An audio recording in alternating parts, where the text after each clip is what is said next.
Más de 2500 años han pasado desde que el Buda Sakyamuni alcanzara el gran nirvana y desapareciera de la vista del mundo.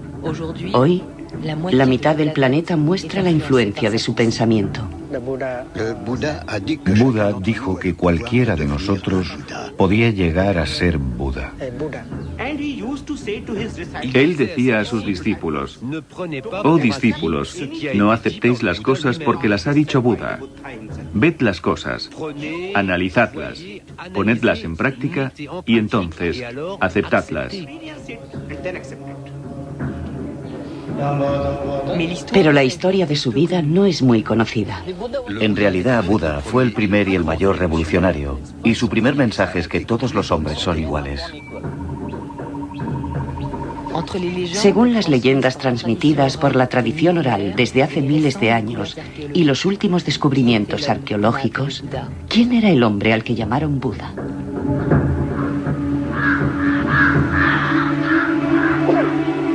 La vida de Buda.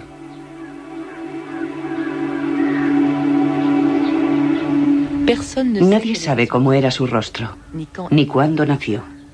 Pero según los historiadores, el nacimiento de aquel al que iban a llamar el Buda se sitúa entre el 566 y el 430 a.C. Vino al mundo en Nepal, al pie de las estribaciones del Himalaya.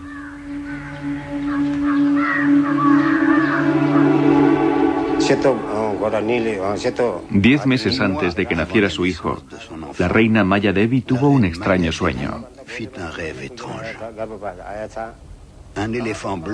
Un elefante blanco con 6 colmillos y la cabeza adornada de rojo entró en su seno y se quedó en él como si se incrustase en una piedra preciosa.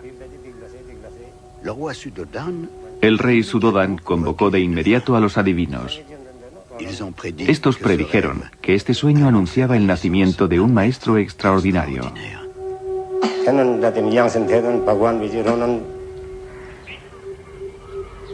Según la tradición de su tribu, la tribu de los Sakya, la reina tenía que dar a luz a su primogénito en la casa de sus padres. 10 meses más tarde era verano. Maya Devi iba de camino junto con su séquito y se detuvo en el pueblo de Lumbini. Era una noche de luna llena. Hacía mucho calor. Cuando llegó aquí, vio un inmenso árbol de hermosas hojas. Decidió reposar. Y como hacía mucho calor, se fue a bañar a un estanque cercano.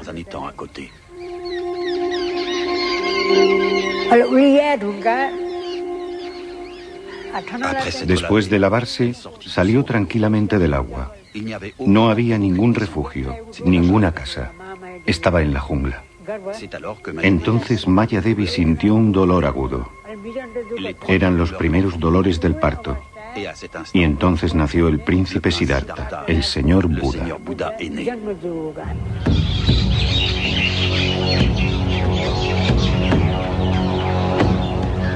Conocemos Lumbini, el lugar en el que nació Buda, gracias al emperador Ashoka, el primer soberano budista del subcontinente indio que vivió en el siglo III a.C. Mandó erigir decenas de columnas para autentificar las huellas de Buda.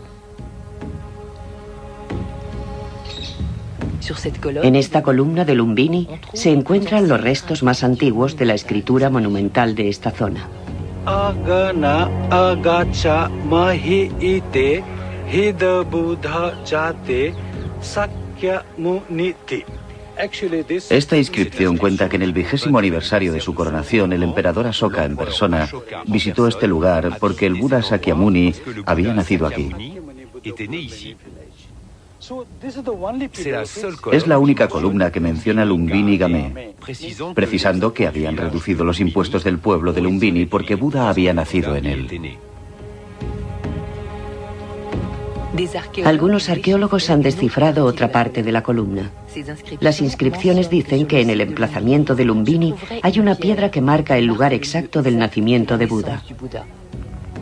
Unas excavaciones recientes han permitido descubrir dicha piedra.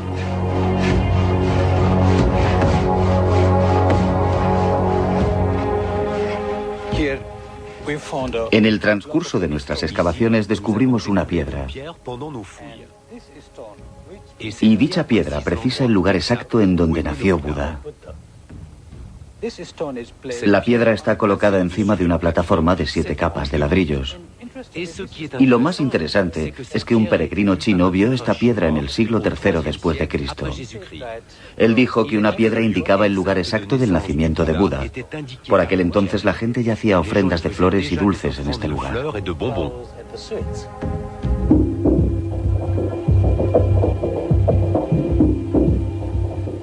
La familia del futuro Buda pertenecía a la tribu de los Sakya. En el valle de Katmandú, en el Nepal, todavía podemos encontrar una tribu budista que se llama los Sakya. Desde hace miles de años, la tradición oral ha transmitido la historia de Siddhartha de generación en generación. Hablan de su vida, pero hablan sobre todo del mito. Describen su vida como un camino predestinado, un camino difícil, pero lleno de prodigios y milagros.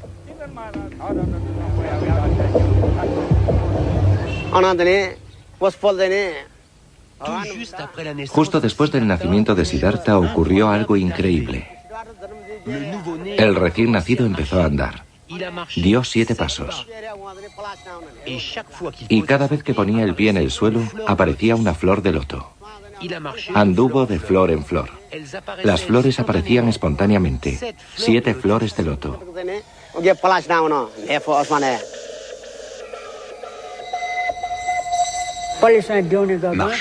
Caminó de loto en loto, y alzando su dedo y situándose frente a Levante, el Señor declaró: He nacido para ser iluminado, por el bien del mundo. En la existencia terrestre, esta será mi última vida.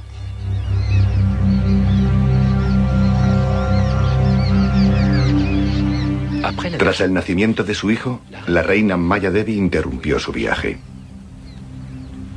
Volvió al palacio de su marido, el rey Suddhodan, y murió 7 días después del nacimiento del príncipe. Entonces, el niño fue confiado a su tía, la reina Gotama.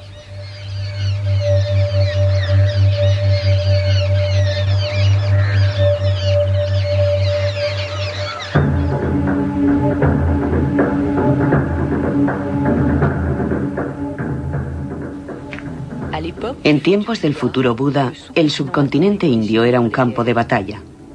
16 grandes reinos en expansión se disputaban el control de numerosas tribus. El reino del padre de Siddhartha se llamaba Kapilavastu. Estaba situado al pie de las primeras estribaciones del Himalaya, en la actual frontera entre la India y el Nepal. No era un reino muy importante, por lo que solo aparece mencionado en los textos búdicos, unos textos que cuentan la vida de Buda y que se escribieron 2 o 3 siglos después de su muerte.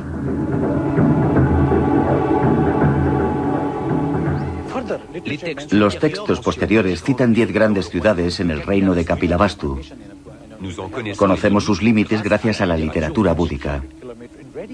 El país tenía 300 kilómetros de diámetro.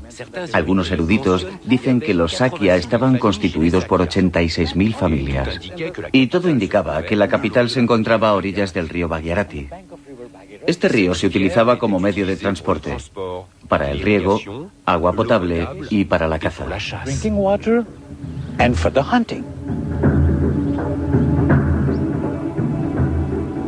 El palacio de Siddhartha ha despertado la imaginación de generaciones de escritores y arqueólogos.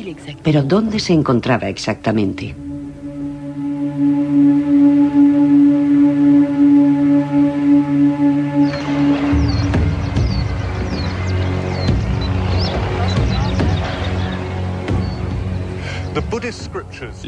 Las escrituras búdicas precisan que la ciudad de Kapilavastu está situada a orillas del río Bhagirathi. Y aquí, como pueden comprobar, las ruinas de Tiraurakot se sitúan a orillas de dicho río. Siguiendo la línea del horizonte se puede ver que los árboles dibujan los límites de las murallas de la ciudad. Y este río, el Barganga, es un afluente del Ganges.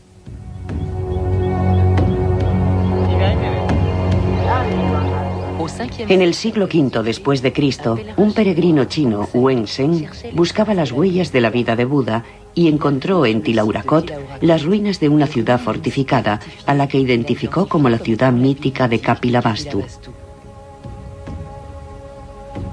Detalló con precisión su situación geográfica, a 27 kilómetros de Lumbini, el lugar en el que nació Siddhartha. Las excavaciones arqueológicas bajo la égida de la UNESCO han permitido situar este lugar en el primer milenio antes de nuestra era. El arqueólogo Robin Cunningham ha dirigido recientemente dichas excavaciones.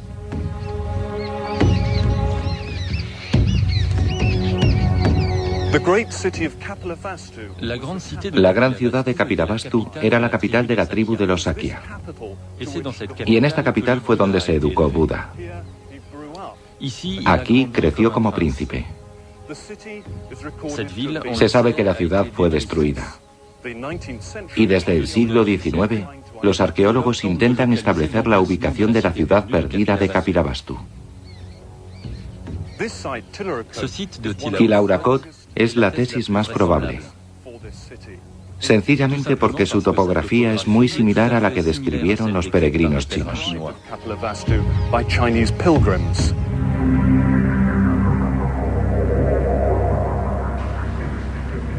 Los textos sagrados son la principal fuente para precisar la historia de Buda. Estas escrituras narran cómo de regreso al palacio de su padre en Kapilavastu, el niño fue bautizado como Siddhartha Gautama.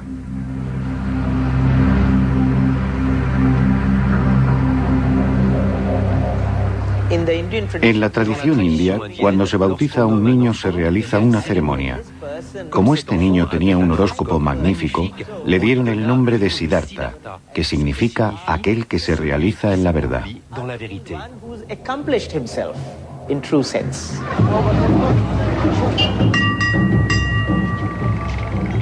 Enseguida, la noticia de que en el palacio de Kapilavastu había nacido un príncipe señalado se extendió por todo el país.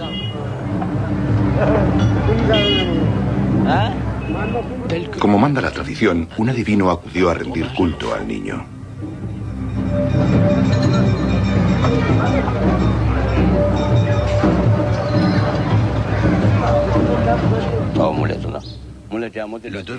El adivino cogió al niño en sus rodillas y predijo: oh, este niño posee las 32 cualidades necesarias para alcanzar la sabiduría última.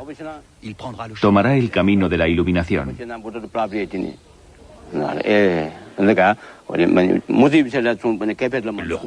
Al rey le tranquilizó saber que su hijo tendría una larga vida, pero pensó: es mi único hijo. Si decide dedicarse a la religión y abandona el palacio, ¿quién me sucederá? Así que el rey se quedó triste y pensativo. El adivino predijo que si el príncipe elegía la vía religiosa, liberaría al mundo del sufrimiento. Pero añadió también que si nunca salía del palacio, Siddhartha sería el más grande de los reyes. Enseguida, el rey desamparado tomó las medidas oportunas.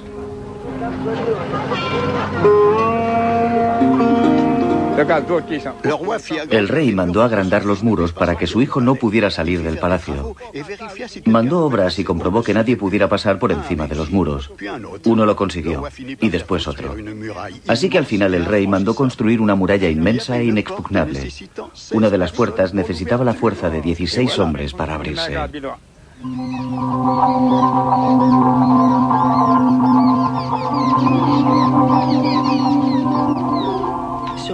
En Tilaurakot, los arqueólogos han descubierto enterradas las ruinas de una gran muralla. Se trata de la única ciudad antigua fortificada de toda la zona.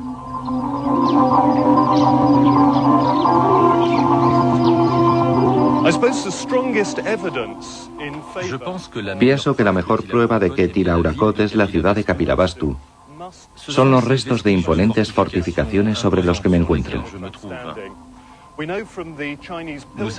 Sabemos que en el siglo V después de Cristo los peregrinos chinos encontraron aquí una ciudad importante, una ciudad fortificada. La mayoría de las ruinas que hemos encontrado aquí se acercan mucho a esta descripción. Hay restos de una gran muralla fortificada de unos 8 metros de ancho, y es una fortificación antigua.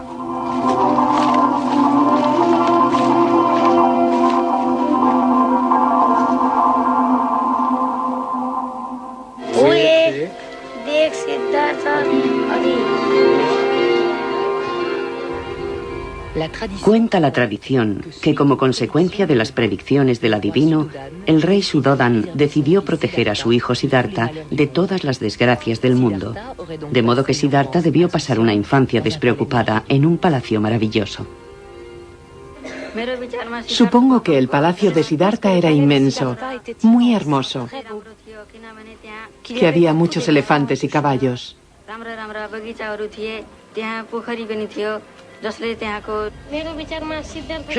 Yo creo que el palacio de Siddhartha tenía que ser magnífico.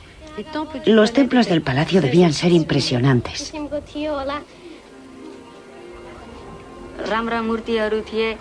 El lugar estaba decorado con monumentos y estatuas de mármol.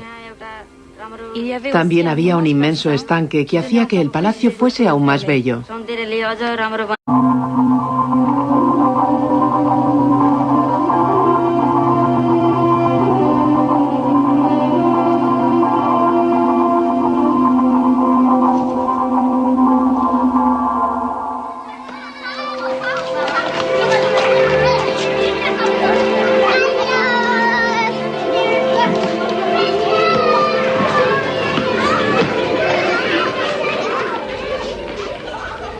La existencia de la escritura en esta zona del mundo en aquella época no está probada.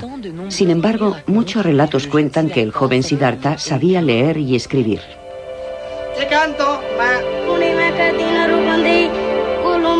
Siendo niño, ya hablaba varias lenguas. Despertaba la admiración de sus profesores.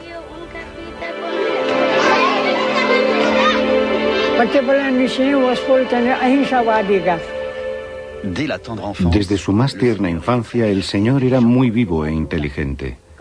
Era un niño tranquilo que rechazaba los enfrentamientos y las peleas. Era todo amor, amabilidad y compasión, unas cualidades que mostró desde muy temprano. Creía en la tolerancia.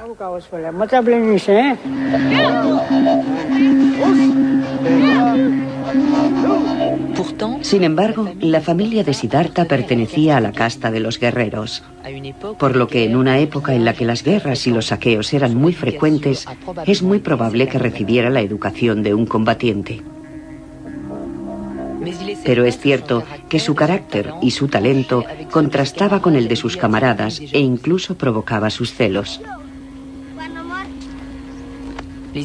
Las escrituras cuentan cómo Siddhartha sufrió el odio de su primo Devadatta. Un día, mientras jugaban, Devadatta disparó con su arco a un cisne. El cisne herido cayó delante del príncipe. Siddhartha se inclinó sobre el pobre cisne herido y se apiadó del animal. Otra acción de Devadatta. Siempre comete maldades. No debería haber hecho algo así. Voy a curar a este pobre cisne.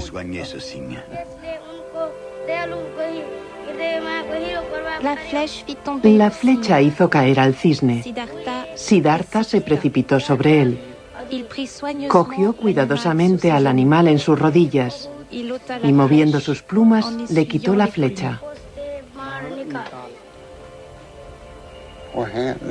El cisne se alejó lentamente. Devadatta llegó corriendo para recoger su presa.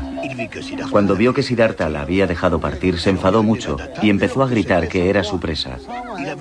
Él le había alcanzado con su flecha, así que le pertenecía. El cisne que has herido ya no existe. Lo he curado, le he dado una nueva vida. Ahora es un ser diferente, no es el que tú heriste, de modo que no tienes ningún derecho sobre él, respondió Siddhartha. Como ninguno de los dos quería ceder, fueron a pedir justicia al rey. El rey dio la razón a Siddhartha y culpó a Devadatta.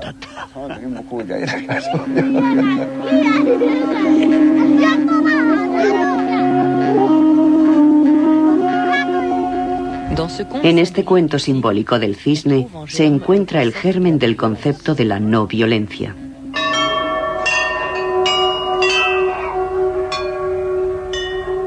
Pero esta parábola inocente esconde con toda probabilidad una realidad más cruel.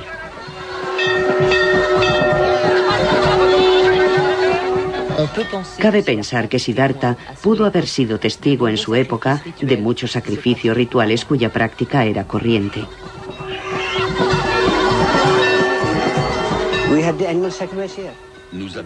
En muchos de nuestros templos se realizaban sacrificios rituales. En los templos de la diosa Parvati, por ejemplo, se sacrificaban animales y muchos religiosos e historiadores han afirmado que en Nepal también se sacrificaban humanos.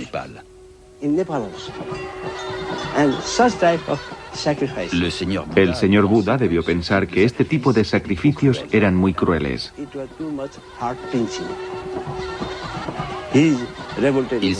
Se rebeló en contra y por eso predicó la no violencia,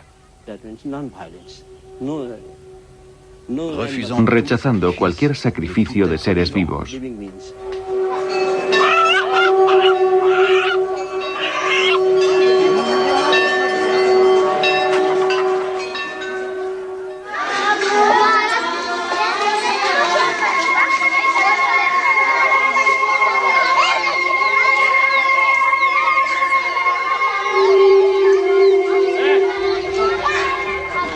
Cuando Siddhartha alcanzó los 16 años de edad, su padre pensó que había llegado el momento de casarlo.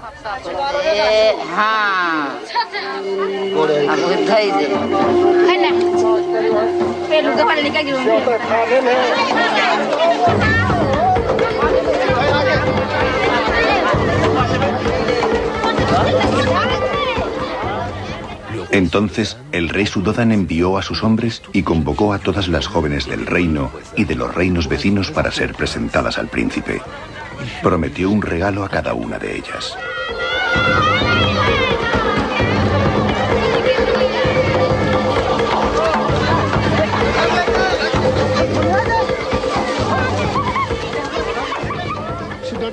El rey mandó construir 3 palacios. Los palacios se llenaron de muchachas, entre las que el joven príncipe tendría que elegir a su esposa.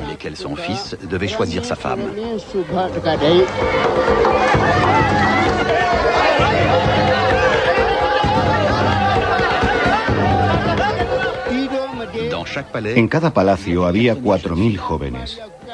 Siddhartha dio un regalo a cada una, pero ninguna de ellas consiguió conquistarle.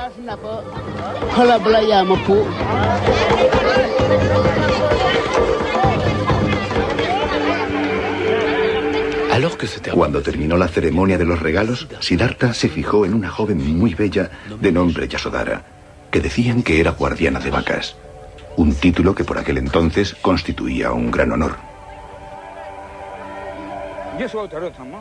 Yasodhara era la hija de un rey llamado Dandapani.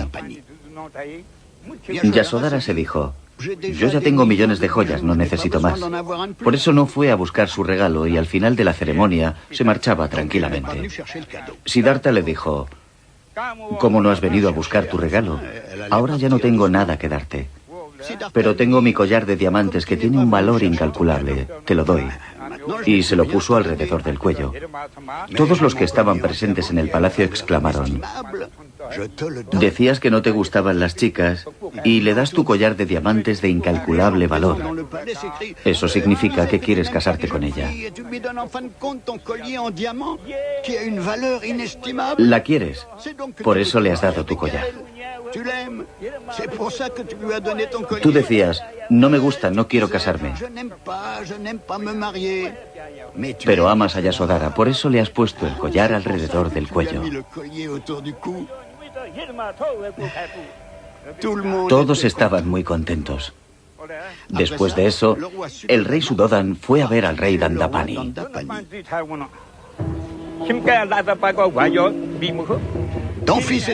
Tu hijo es un inútil. No te doy a mi hija. Mi hija es sabia. Es una de las jóvenes más inteligentes del mundo. No como tu hijo, que se dedica a la meditación y no hace nada. Que hace regalos a los demás. No es como tú, que haces la guerra y te enriqueces a costa de los otros. Tu hijo no sabe ni montar a caballo, ni tirar con el arco. No sabe hacer nada. Para demostrar sus habilidades a su futuro suegro, Siddhartha pidió a su padre que organizase un torneo.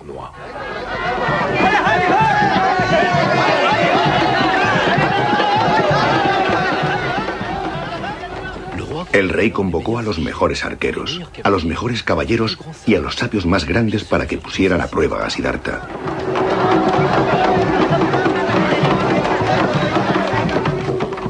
Entonces Siddhartha les lanzó un desafío.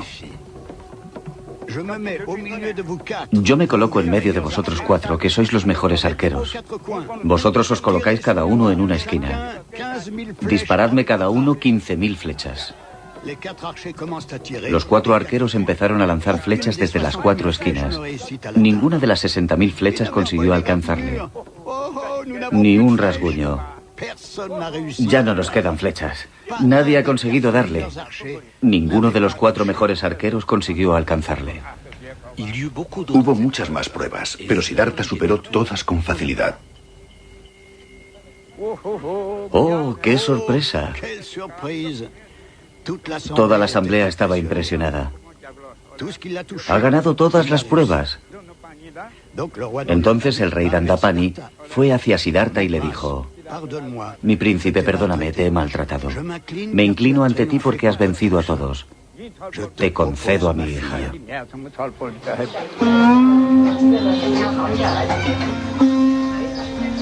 ¿Siddhartha se casó por amor? Las opiniones respecto a esta cuestión divergen.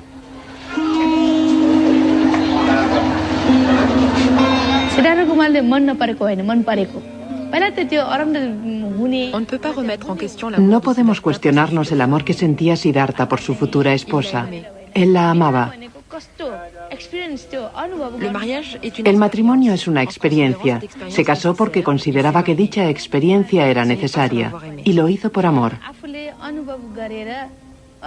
Es cierto, Siddhartha siempre experimentó las cosas, fuese lo que fuese, para luego poderlas explicar mejor a los demás. Explicarles cómo se puede amar en el matrimonio.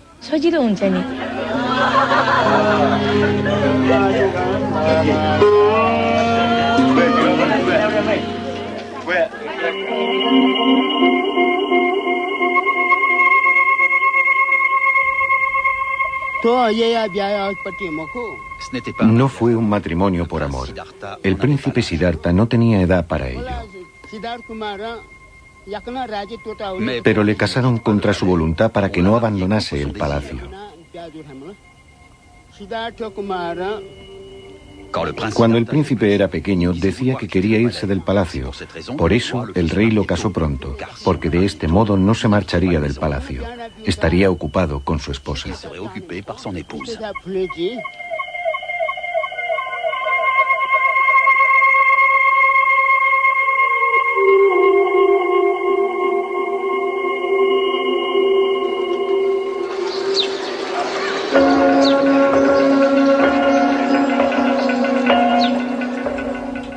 Así pasaron 13 años y Siddhartha cumplió los 29. Respetando las órdenes del rey, el príncipe nunca había salido del palacio. Vivía despreocupado, rodeado de placeres, pero esta existencia real no le satisfacía. Como se sentía prisionero, Siddhartha le pidió permiso a su padre para salir del recinto. Pese a las predicciones del adivino, el rey se lo concedió.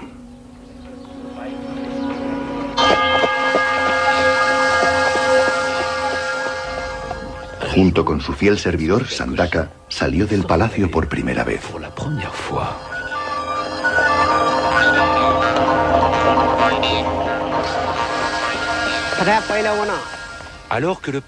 El príncipe emprendió el camino y de repente vio a un hombre enfermo, delgado, pálido, temblando, que murmuraba palabras de desesperación incoherentes. El príncipe vio que aquel hombre estaba entre la vida y la muerte. ¿Quién es este hombre?, preguntó el príncipe. Oh, es un hombre enfermo. La enfermedad ha acabado con sus fuerzas. Es un proceso normal. ¿A nosotros también nos puede afectar? No podemos afirmarlo con seguridad, pero él está enfermo y a nosotros también nos podría suceder. El príncipe, conmovido, le pidió que se marchasen.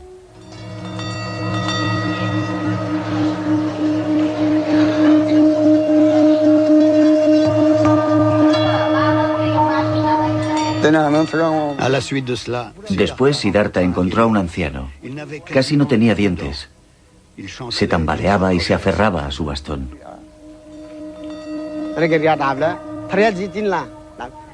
¿Nos pasará a todos o es una desgracia que le ha tocado a él?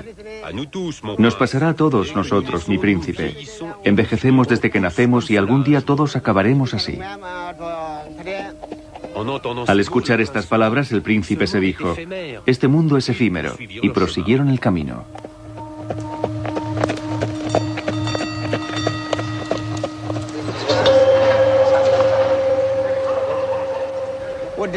Más lejos, en el camino, vieron una procesión. Siddhartha se acercó para verla mejor. Llevaban a un hombre cubierto de flores amarillas. La gente que iba detrás lloraba. ¿Qué ha pasado? ¿Por qué lo llevan así?, preguntó el príncipe. Está muerto. Ha perdido los sentidos y las cualidades de la vida. Ahora lo llevan al funeral.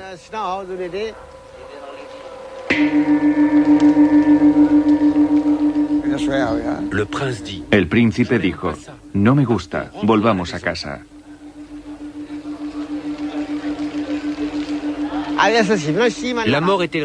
¿La muerte le estaba reservada a este hombre o todos estamos sujetos a esta fatalidad?, preguntó el príncipe. Todos moriremos, no hay otra alternativa.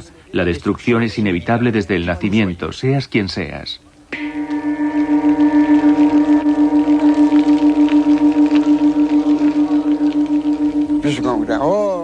Entonces vieron a una asceta. Cuando el príncipe vio a este monje que llevaba una túnica amarilla y una escudilla de mendigo en sus manos, de repente todo tuvo sentido. Decidió seguir la misma vida.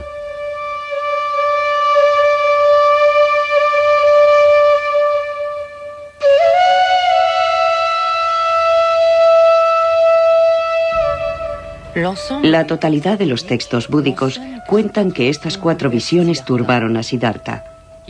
Tomó conciencia de la inmensidad del sufrimiento humano y de la futilidad de la existencia real. A partir de ese momento, no cesará en buscar una solución al dolor de la condición humana.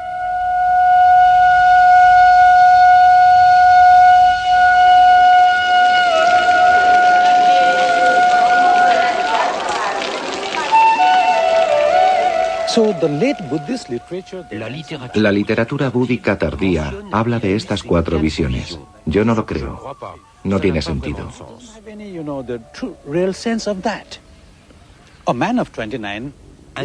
Un hombre de 29 años debería saber que envejecemos, que te puedes poner enfermo y que morimos.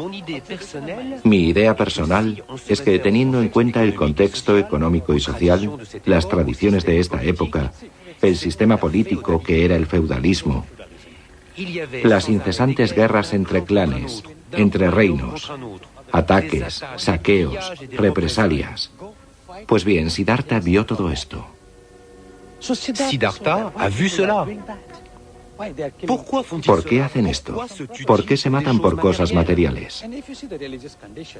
Y si nos atenemos al contexto religioso, se realizaban sacrificios.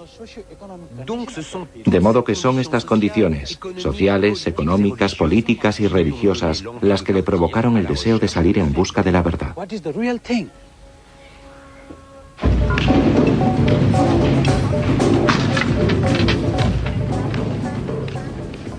A Siddhartha no le gustaba la sociedad en la que vivía. También estaba en contra del sistema de castas, un modelo de sociedad que se practica desde hace miles de años.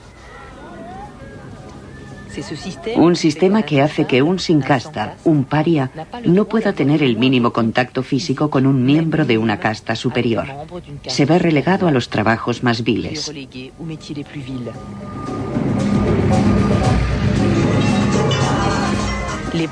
Los brahmanes, la casta superior de este sistema, son sacerdotes y astrólogos oficiales. Cuando un niño nace, predicen su destino, su trabajo y con quién se casará.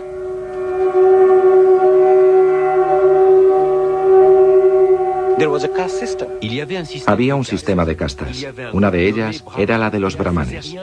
No hacían nada, pero tenían una vida maravillosa.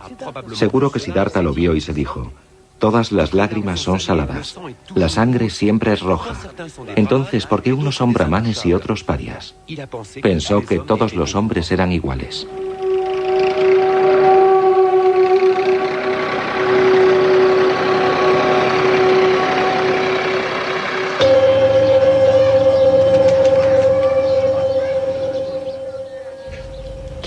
Abandonar definitivamente el palacio se convirtió en una obsesión para Siddhartha. Sin embargo, quería obtener el consentimiento de su padre.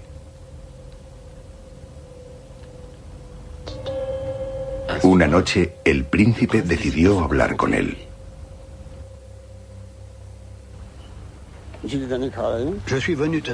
He venido a pedirte 4 cosas. De acuerdo. ¿Qué quieres? ¿Puedes garantizarme que nunca estaré enfermo? ¿Que nunca envejeceré? ¿Que nunca moriré? ¿Que estaré libre del deseo, de la avaricia, del odio, de la violencia? ¿Puedes garantizármelo? Pero el rey Suddhodan no sabía qué responder.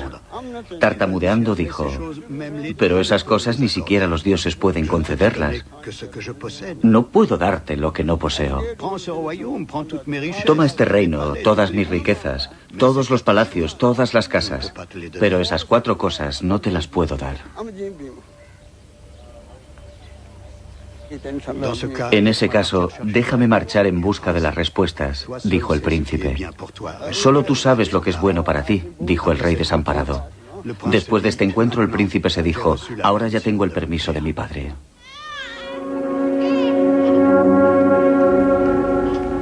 Un acontecimiento precipitó su decisión. Después de 13 años de matrimonio, Yasodhara dio un hijo a Siddhartha.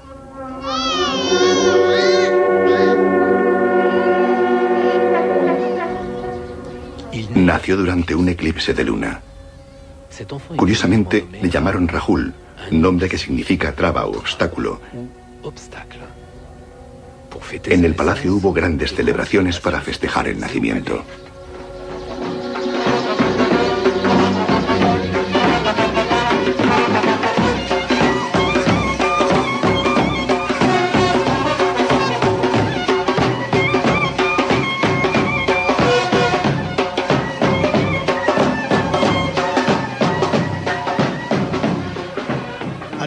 Se convierte en padre justo cuando pensaba huir. Oh, Dios mío.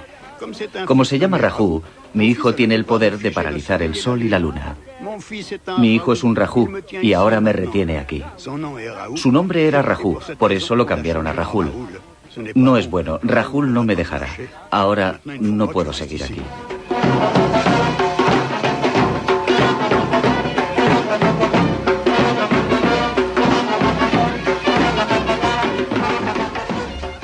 Una noche de luna llena del mes de julio, a medianoche, cuando la fiesta de palacio terminó, Siddhartha decidió marcharse. Yasodhara dormía al lado de su hijo. Siddhartha abrió la puerta de la habitación para ver por última vez a su hijo Rahul. Se marchó con su fiel servidor Sandaka y con su caballo Kantak. Al alba llegaron al río que estaba en la frontera del reino de Kapilavastu. Allí se despidió de ellos.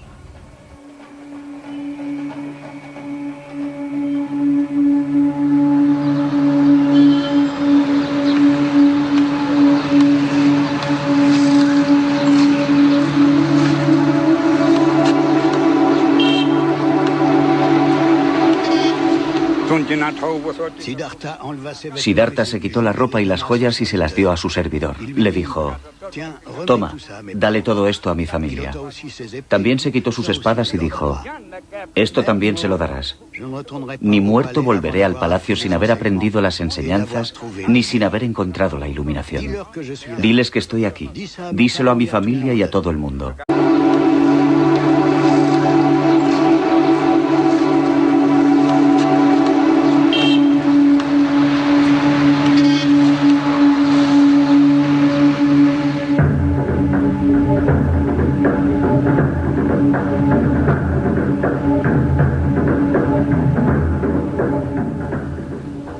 Después de abandonar el palacio de su padre, Siddhartha descendió el valle del Ganges.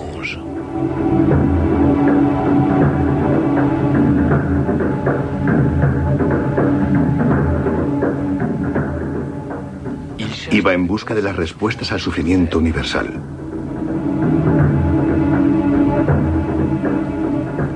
Quería descubrir un remedio para el dolor del nacimiento, para el malestar, para la enfermedad, para la vejez y para la muerte.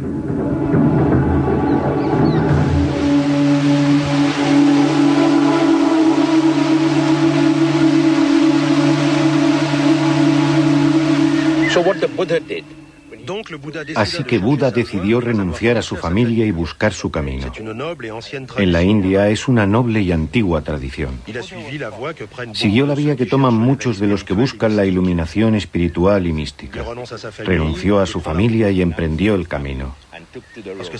Porque solo en el camino se puede encontrar a alguien con quien compartir experiencias. Si uno se queda en su pueblo, no aprenderá gran cosa. Claro que hay muchas vías.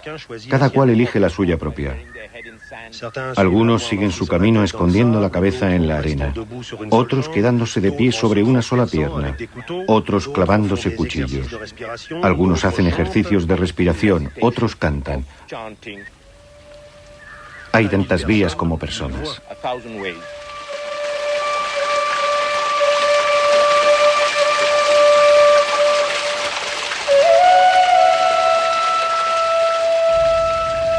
Siddhartha fue en busca de un maestro religioso, un gurú, para ayudarle en su conquista espiritual.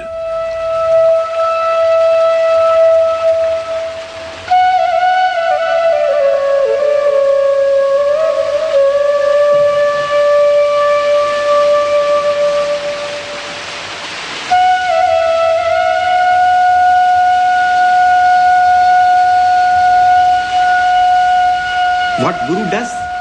He prepares the background. ¿Qué hace el gurú? Prepara tu espíritu para aceptar la verdad como tal y como es. Ese es el trabajo del gurú. El gurú no impone nada.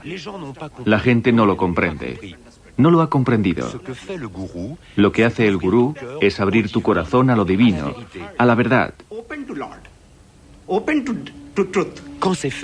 Cuando lo consigue, su trabajo ha terminado. Así que todo ocurre entre tú, la verdad y lo divino. Tú y no otro.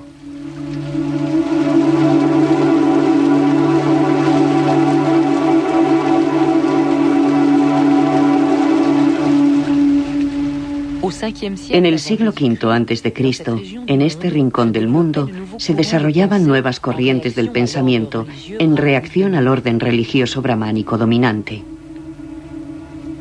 Muchos pensadores, algunos de ellos ateos, empezaron a rechazar este sistema que concedía todo el poder espiritual y la riqueza a los sacerdotes brahmanes. Estos nuevos sabios renunciaban a su familia, a su riqueza, para ir en busca del despertar espiritual.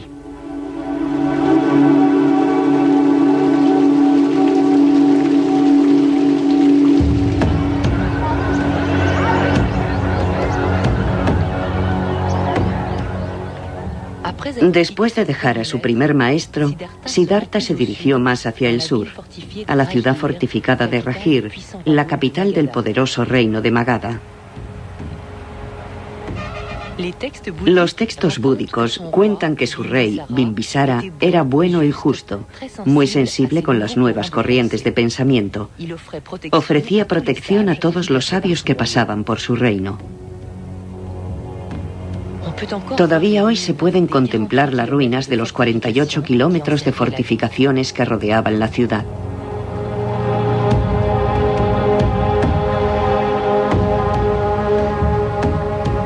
A Siddhartha le gustaba meditar en el pico del buitre.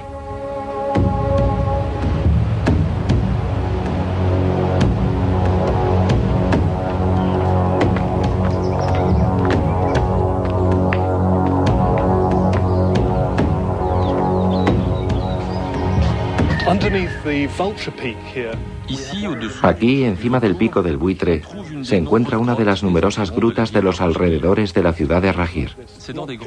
Buda y otros sabios se sentían atraídos por estas grutas, en donde se sentían protegidos de la riqueza y del prestigio de la ciudad. Pero al mismo tiempo estaban lo suficientemente cerca para poder recibir comida y donaciones. Y estas grutas todavía hoy desempeñan un importante papel para los peregrinos.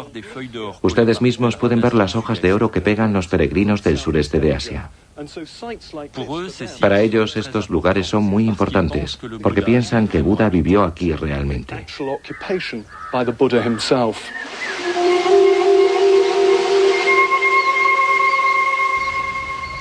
Las escrituras búdicas dicen que Siddhartha impresionó tanto al rey Bimbisara que éste le ofreció su protección.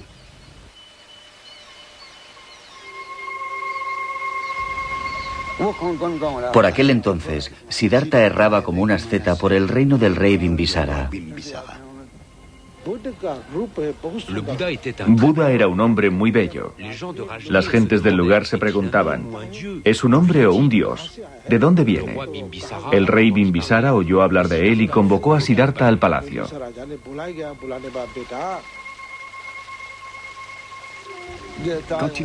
Cuando lo vio, el rey Bimbisara se quedó estupefacto.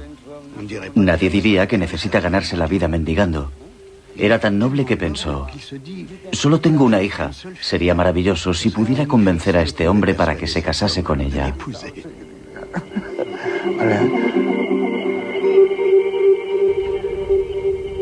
El rey Bimbisara le ofreció la mitad de su reino.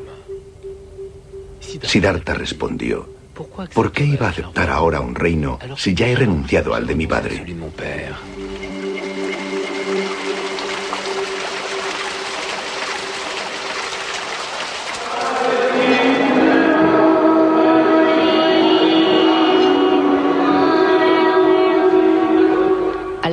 Por aquel entonces, en Rajir se encontraba un famoso maestro, Mahavira Jina, que significa gran jefe conquistador.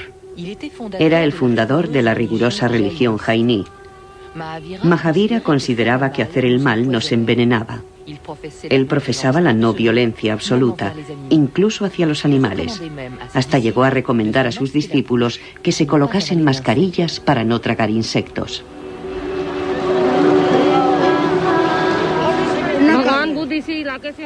Buda también provenía de esta región. Vivieron en la misma época, pero existe una diferencia en sus teorías. La enseñanza de Buda no es fuerte, mientras que la enseñanza del maestro Mahavira, el jainismo, es fuerte. Nosotros aplicamos estrictamente los principios de Mahavira, como la no violencia, la verdad, el celibato. Y para poder seguir sus principios caminamos y mendigamos nuestra comida para sobrevivir. Rezamos por la mejora de la raza humana. Aunque los dos vivían en Rajir, en la misma época, no se puede afirmar que el futuro Buda se encontrase con Mahavira. Aunque algunos historiadores jainís piensan que Mahavira influyó en el joven Siddhartha durante su periodo ascético.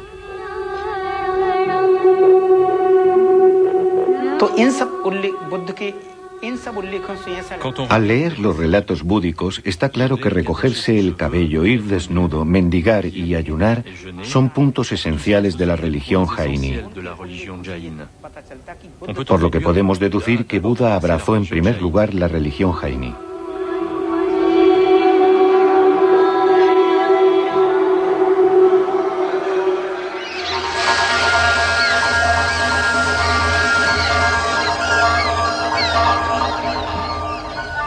Sea como fuere, las escrituras precisan que en total estudió con 6 maestros espirituales diferentes.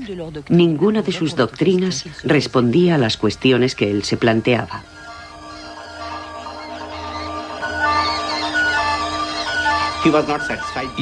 No estaba satisfecho con sus gurús, y eso que él se había dirigido a muchos seres iluminados que le habían dicho que hiciera montones de cosas para realizarse espiritualmente. Él intentó hacerlo, pero no lo consiguió. Así que abandonó todo esto y se quedó solo, abriendo su corazón y su espíritu para descubrir la verdad por sí mismo.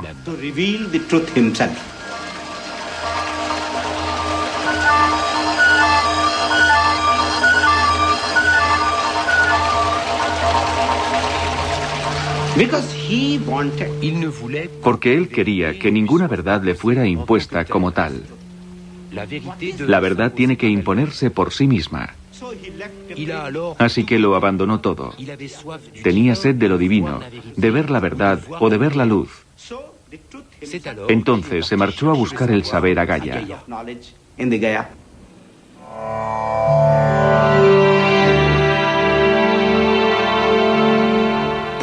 Prosiguiendo con su viaje en busca de la verdad, encontró a 5 compañeros. Recorrió con ellos el valle del Ganges. Cuenta la leyenda que los campesinos les daban de comer. Para proteger su meditación, extendían brasas para alejar a las serpientes.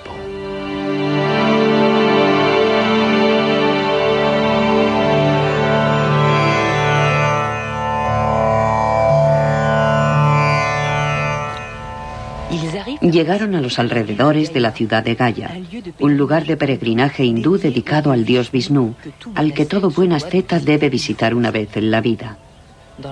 En la religión hindú, Gaya es uno de los lugares esenciales para mejorar el karma, es decir, el ciclo de las sucesivas reencarnaciones. En la literatura búdica no se hace ninguna referencia a este peregrinaje, pero sería de extrañar que Siddhartha no lo hubiera efectuado.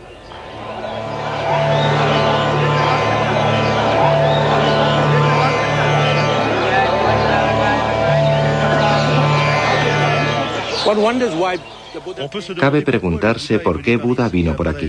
Después de 6 años de mendicidad y de ascesis, quizás vino a Gaya para renunciar a su familia definitivamente, cumpliendo con el ritual que millones de hindúes siguen desde la noche de los tiempos.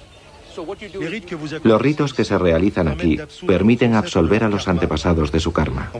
Si te ocupas de tus antepasados, suben allá arriba, al paraíso. Entonces puedes avanzar porque ya no formas parte del ciclo de la vida y de la muerte.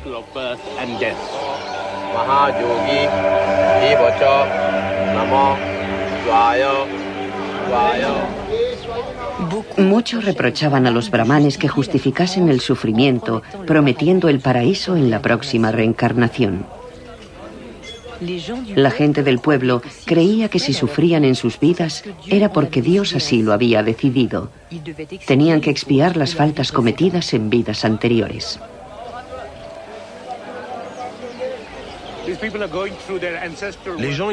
Aquí las gentes veneran a sus antepasados. Santifican el karma residual de sus antepasados para que no renazcan bajo la forma de gatos, de perros o de pájaros.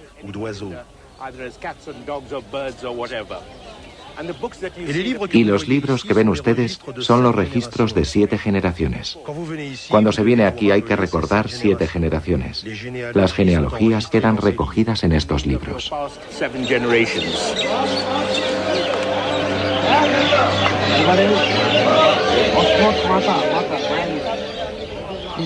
En la época de Siddhartha, los brahmanes ya controlaban el peregrinaje.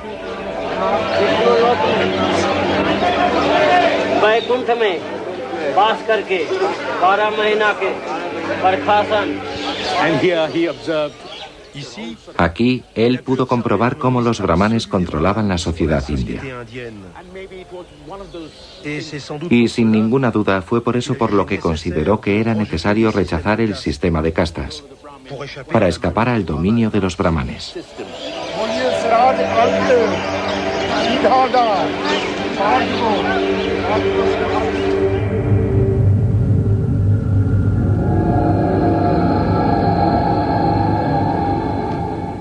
Las escrituras búdicas precisan que fue en esta época cuando abandonó todas las religiones tradicionales. En vez de buscar la salvación a través de Dios, decidió buscar su propia vía por sí mismo, en sí mismo. Inició un periodo intenso de meditación y mortificación.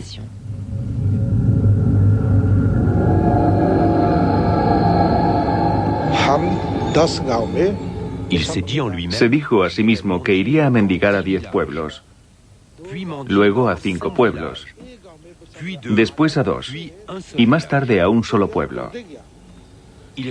Redujo el número de familias que le proporcionarían comida. Después decidió visitar solo una casa.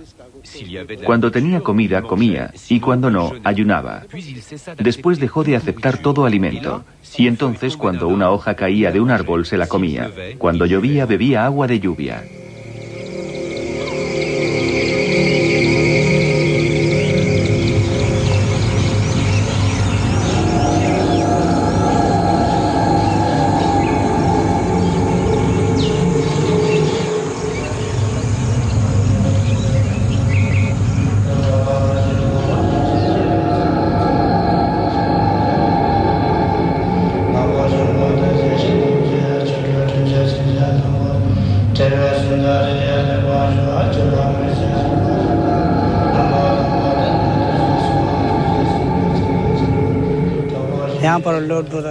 En esta gruta, Siddhartha meditó durante mucho tiempo sin beber, ni comer, o casi. Cada día bebía un vaso de agua y comía un pedazo de pan y un grano de arroz.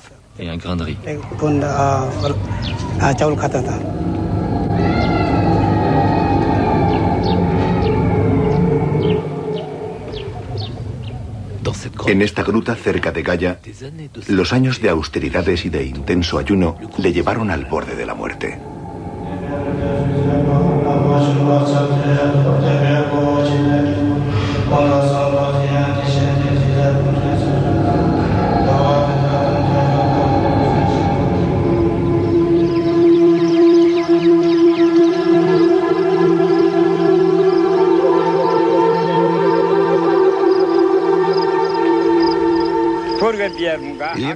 Había una joven que se llamaba Sujata.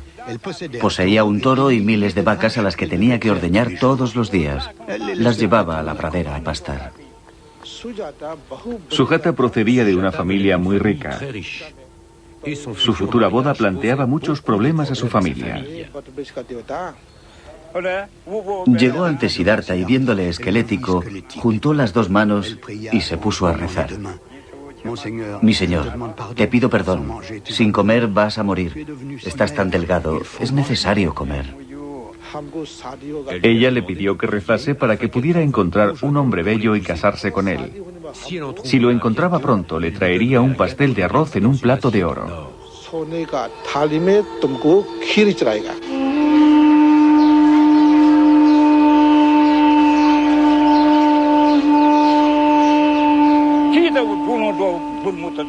Hirvió leche con miel y arroz y se la llevó a Siddhartha.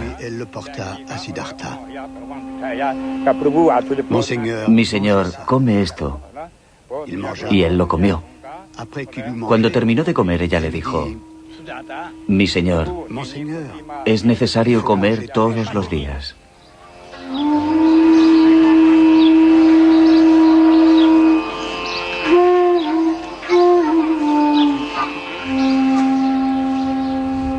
Después de comer, se dio cuenta de que el ayuno y el sufrimiento no eran los mejores medios para obtener la salvación, y dejó las privaciones.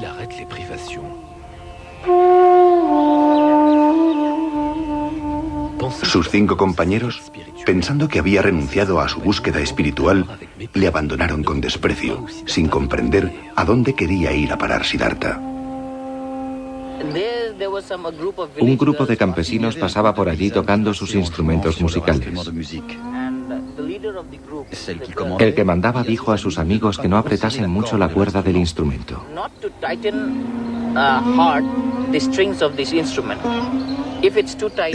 Si está demasiado tensa, se rompe. Y si está demasiado suelta, la música no es buena. Y Siddhartha tomó aquello como una enseñanza importante, la enseñanza de la vía del medio.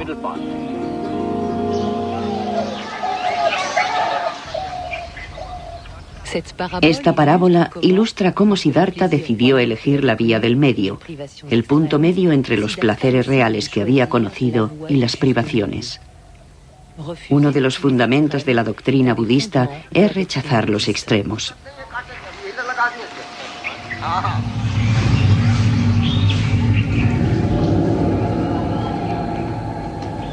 El camino de Siddhartha le llevó a 5 kilómetros de Gaya.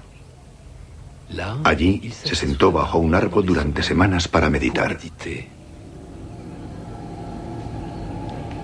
Utilizó la técnica de meditación que consiste en concentrarse únicamente en la respiración. Buscaba así la solución última al malestar, a lo que hace al hombre desdichado, a cualquier tipo de sufrimiento como el nacimiento, el alejamiento de los seres queridos, la frustración, la enfermedad, la vejez, la muerte.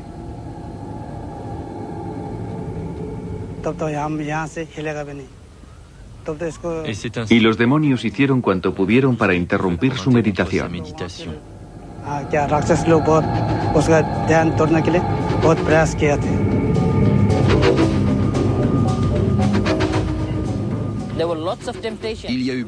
Tuvo muchas tentaciones.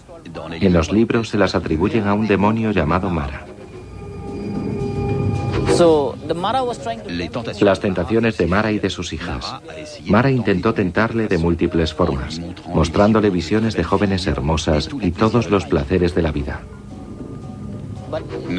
Pero Buda venció a las tentaciones, dándose cuenta de la futilidad de la lujuria.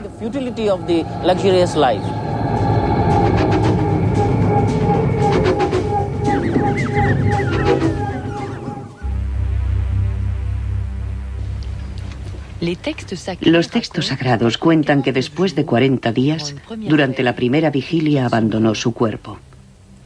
Redescubrió sus vidas anteriores. 1 vida, 2 vidas, 100 vidas, 1000 vidas. Durante la segunda vigilia, comprendió el ciclo de la existencia, la ley de la causa y el efecto, el movimiento del karma. La tercera vigilia destruyó en él los 4 pecados del espíritu: el deseo sensual, el apego material, los falsos conceptos y la ignorancia. Una noche de luna llena, a los 35 años de edad, alcanzó el despertar, la iluminación, el conocimiento supremo, el nirvana. Encontró la solución sentado bajo el árbol Bodhi. Allí se liberó totalmente del sufrimiento.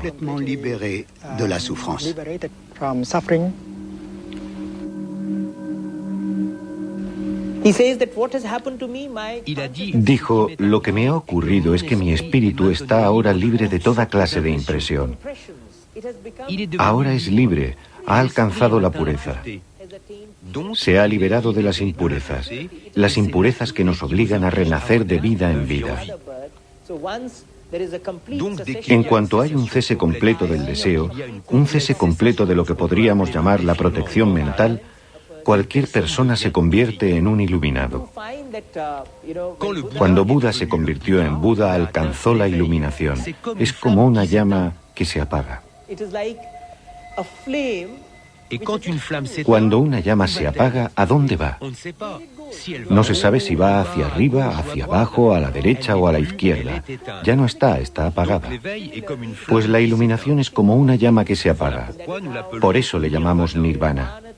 Vana en pali significa deseo. Es como la extinción del deseo, como el cese completo del deseo, completo. ¿A dónde va la llama? Nadie lo sabe.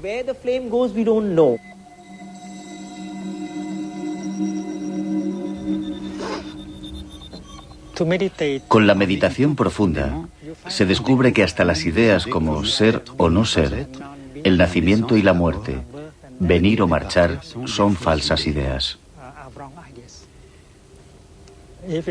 Si somos capaces de deshacernos de nuestras percepciones erróneas, entonces nos liberaremos de los males y de los sufrimientos que siempre provienen de estas falsas percepciones. Por eso, conceptos como nacer, morir, venir, partir, ser o no ser, deberían borrarse por medio de la práctica profunda de la meditación. Y cuando se consiguen eliminar estas nociones, entonces se es libre y ya no se tiene miedo. Y no tener miedo es la base de la verdadera felicidad.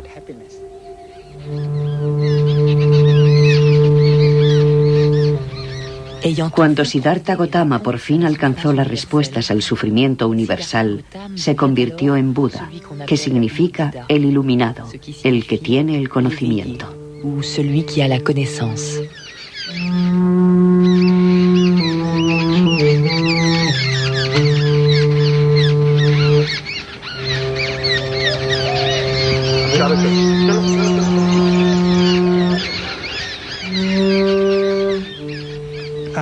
Tras la iluminación, Buda pasó varios días al pie del árbol Bodhi para apreciar su felicidad, su iluminación, aunque estaba en contacto con los niños y las gentes del pueblo.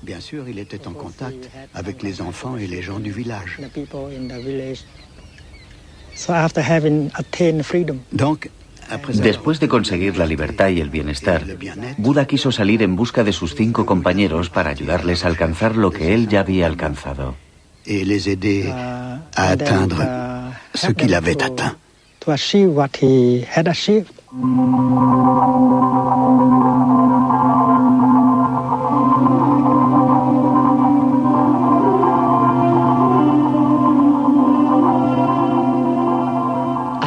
Tras la iluminación, Buda decidió compartir lo que había descubierto.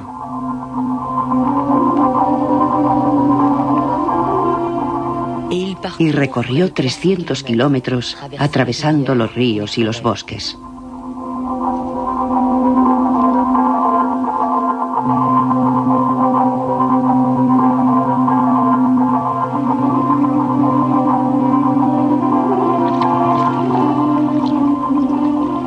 Llegó a la ciudad sagrada de Kashi, que hoy se llama Benares o Varanasi.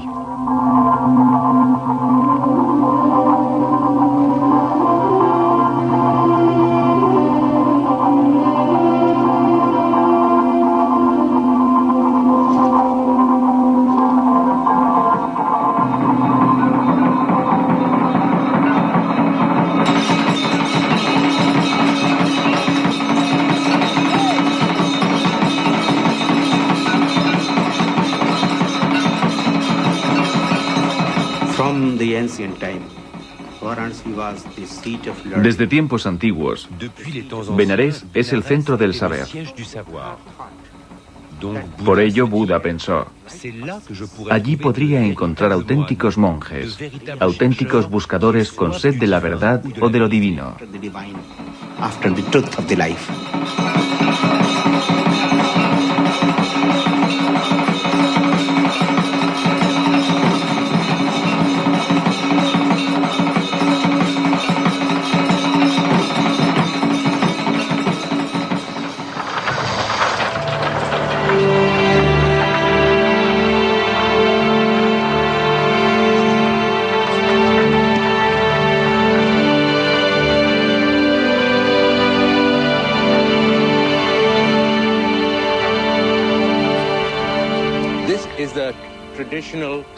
Esta es una ruta tradicional que los peregrinos hindúes toman cuando vienen a Benares. Es un peregrinaje esencial. Es conocido como el Pankosh, que significa la distancia de 10 millas. Los peregrinos de la antigüedad y los de hoy también van de un jardín sagrado a otro. Hay 14 paradas y en cada una de ellas hay pozos de aguas sagradas que tienen virtudes terapéuticas. Por eso la gente viene aquí y se encuentra con ascetas que comparten su filosofía, sus experiencias, hablan de los gurús que han conocido, de su yoga o de sus prácticas místicas.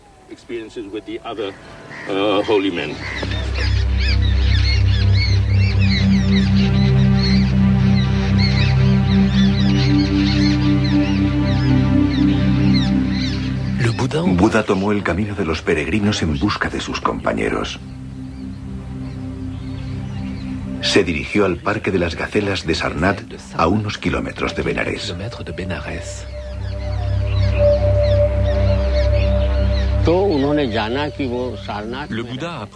Buda se enteró de que sus compañeros vivían en Sarnath, en el Parque de las Gacelas. Allí había muchas gacelas y ermitas. Sarnath es el nombre moderno. Fue allí y cuando llegó sus antiguos compañeros pensaron, ha dejado la meditación, no puede saber nada. Así que no le preguntaron nada. Pero cuando Buda se acercaba a ellos empezaron a sentir su sabiduría. Les dijo, os tengo que hacer una revelación, me he convertido en Buda. Y aquella noche, Buda predicó su primer sermón. Enunció a sus compañeros las 4 verdades nobles que se convertirían en la base del budismo.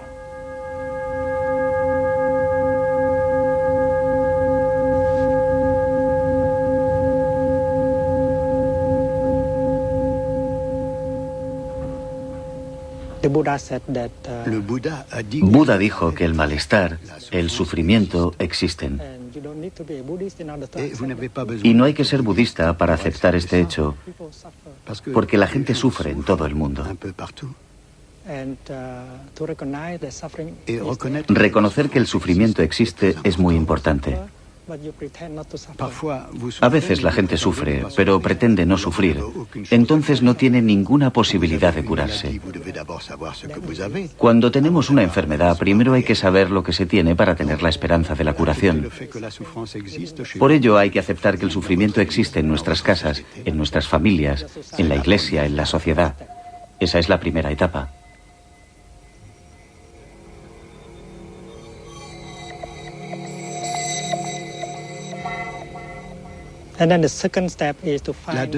La segunda etapa es buscar la segunda verdad noble. ¿De dónde viene el sufrimiento? La raíz del sufrimiento. Buda dijo que si huimos, si escapamos del sufrimiento, no tendremos ninguna posibilidad de comprender su origen. Hay que tener el valor de contemplar el sufrimiento de frente y con profundidad para comprender mejor la naturaleza y la causa del sufrimiento. Esa es la segunda verdad noble. Es como el doctor. El doctor reconoce que hay enfermedad y que tiene que identificar la causa profunda de la enfermedad. Es la segunda verdad noble.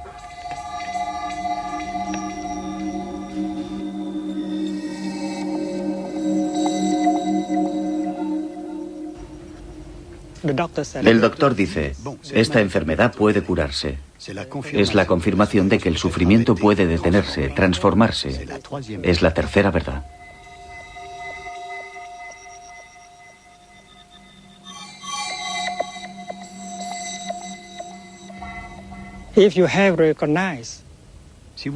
Cuando reconocemos la causa, la raíz del sufrimiento, entonces podremos ver qué tipo de práctica, qué camino debemos seguir para salir de la situación de sufrimiento. Es la cuarta verdad noble.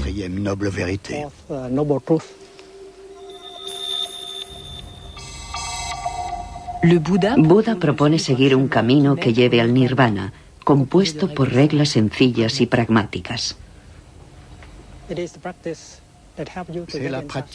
La práctica es la que nos permite entrar en contacto con las maravillas de la vida, la que nos conduce a la felicidad, al bienestar en nuestra situación. Porque el cese del sufrimiento significa el principio de la manifestación de felicidad. Tras el sermón de Sarnath, sus 5 compañeros quedaron maravillados y le pidieron a Buda que les aceptase como discípulos. Así es como surgió la primera comunidad monástica budista, la Sangha.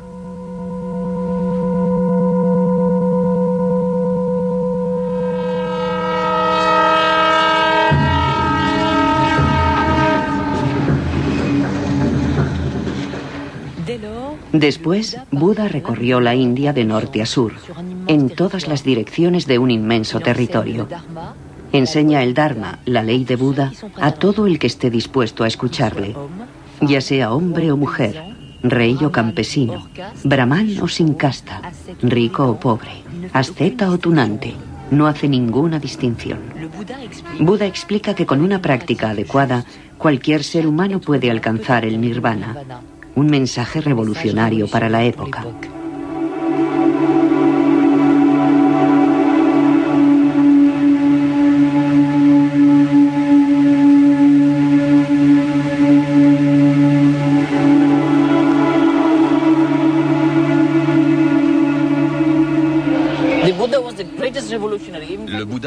De hecho, Buda fue el primer revolucionario, y el primer mensaje de su iluminación es que todos los hombres nacen iguales.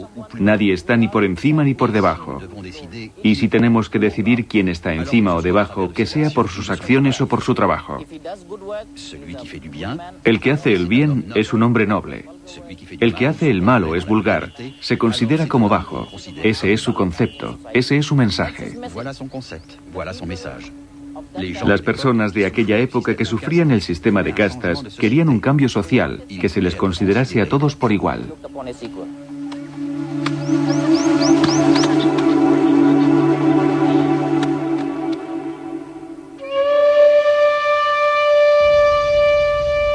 Buda también enseñó conceptos tan complejos como la no permanencia, la vacuidad, el no ser, bajo forma de preceptos y de pequeños cuentos que todos pudiesen comprender.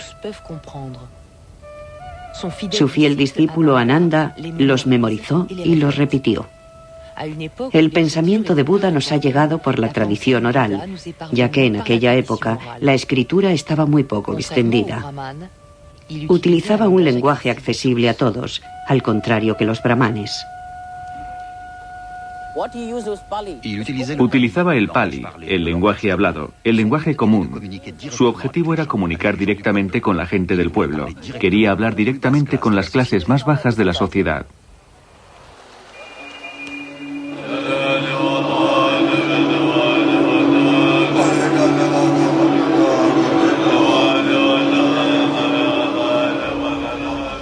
La comunidad de los monjes mendicantes, la Sangha, se desarrolló.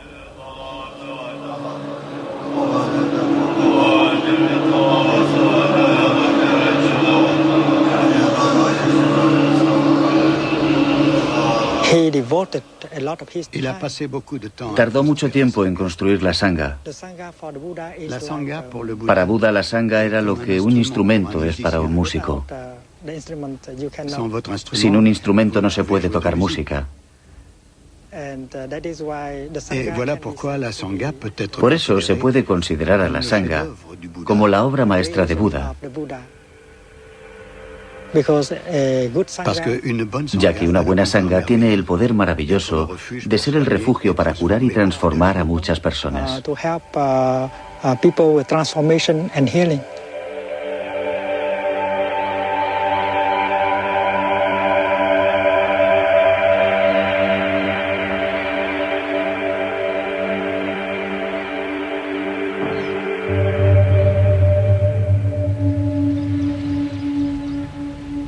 Buda enseñó su doctrina, la ley del Dharma, durante más de 40 años. Su fama era inmensa. La comunidad monástica, la Sangha, se había implantado en todas las grandes ciudades del norte del país, en Kosambi, en Ravasti, pero también en Nalanda y en Vaishali.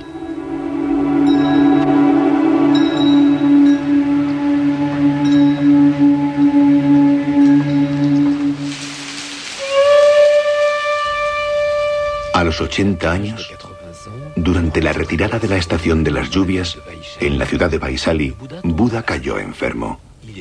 Entonces enunció su última enseñanza para comprender el budismo, el sermón sobre el nirvana. Explicó a sus discípulos cómo comprender la muerte.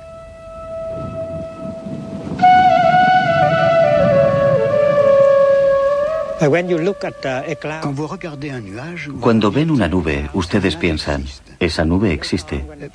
Más tarde, cuando la nube se transforma en lluvia, ya no ven la nube y dicen, ya no está la nube. Y ustedes descubren la nube como inexistente. Pero si miran bien, pueden ver la nube en la lluvia. Y así es como una nube no puede morir. La nube se convierte en lluvia, nieve o hielo, pero la nube no se convierte en nada. Y de este modo la noción de muerte no puede aplicarse a la realidad. Se produce una transformación. Hay una continuación. No pueden decir que haya muerte, porque en su espíritu la muerte significa que de repente, a partir de algo, ustedes se convierten en nada. De repente, de alguien, ustedes se convierten en nadie. Y por eso la noción de muerte no se aplica a la realidad, ya sea en el caso de una nube o de una persona.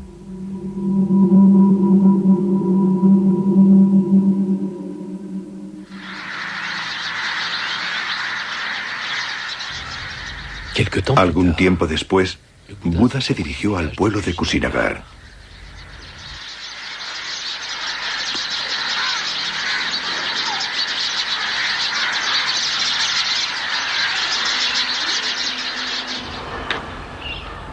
Aquella noche, Buda sufrió violentos dolores de tripa. Sintió que la muerte se aproximaba. Entonces convocó a su discípulo más cercano, Ananda, para dictarle sus últimas voluntades.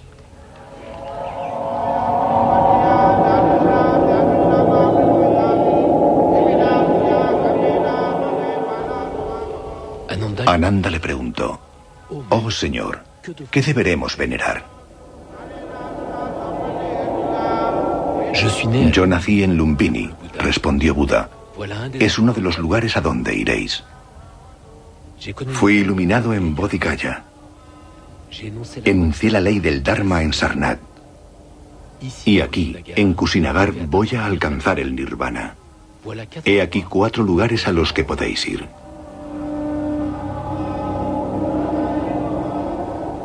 Y después dijo sus últimas palabras.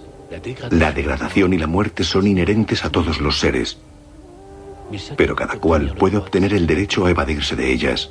No dejéis de luchar. Buda murió una noche de luna llena y alcanzó el Mahapara Nirvana.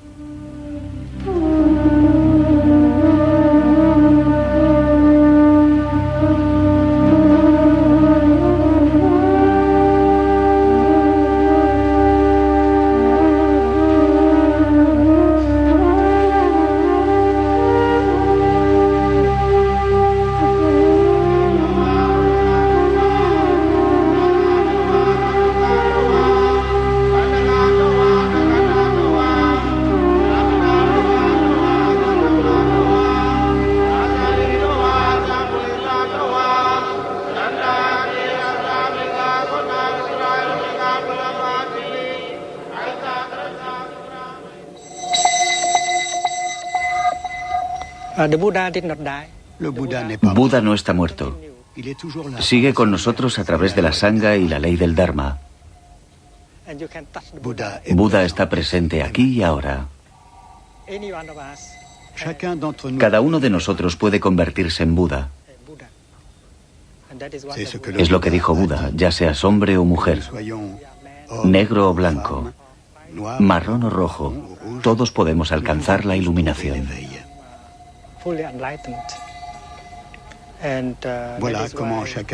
Así es como cada uno de nosotros puede ser la continuación de Buda. Cuando se sabe esto, ya no se tiene miedo.